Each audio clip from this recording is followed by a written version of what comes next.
Up to this point, we've been focusing on stabilizing muscles. Muscles that keep our core, keep that pelvis in place, and prevent injury. We're going to move forward now with a progression that involves working on some mover muscles with a multi-joint movement that's going to build some of the bigger muscles, namely the quad, glute max. And that's everyone's friend, the squat. So to start, we're just going to do a basic freestanding squat with nothing but body weight. So Jackie's going to start with feet a little bit narrower than you've probably been taught to do a squat before. Again, making this functional, we're going to put your feet at approximately pedal width apart. If you've properly fitted on your bike, that means it's going to be about hip width apart.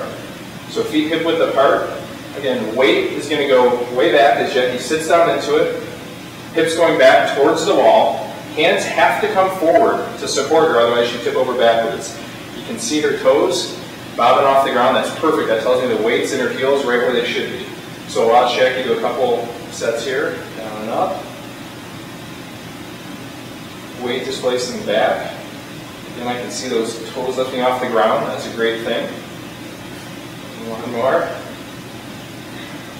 And that's the squat. If that's too much, the regression for this exercise is actually a ball squat, where we'll start with the ball right along Jackie's lower back.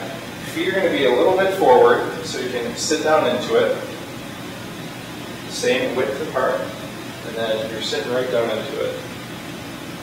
From my angle, I can see Jackie's knees a little bit further forward than the center of her feet. So I would say move your feet forward a little bit further, so we have a significant angle here. Good. And looking good, drop down into it. So we use the support of the ball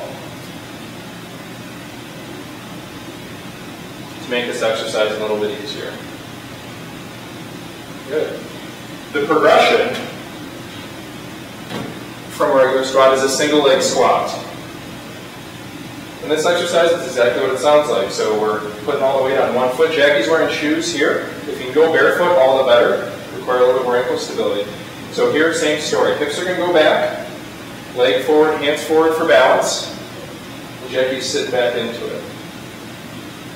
So in a perfect world, and after Jackie works with me for the next year, we'll keep that working leg, that knee, tracking straight up and down. I can see a pretty good amount of movement here, with that knee kind of wobbling back and forth. All part of the fun, but in time we're going to build strength so that knee tracks up and down. And if I were designing a progression for Jackie here in her training set, I'd probably start her out not with the ball, but just working with the basic squat until some more strength and stability is built up. And from there, work into a single leg squat.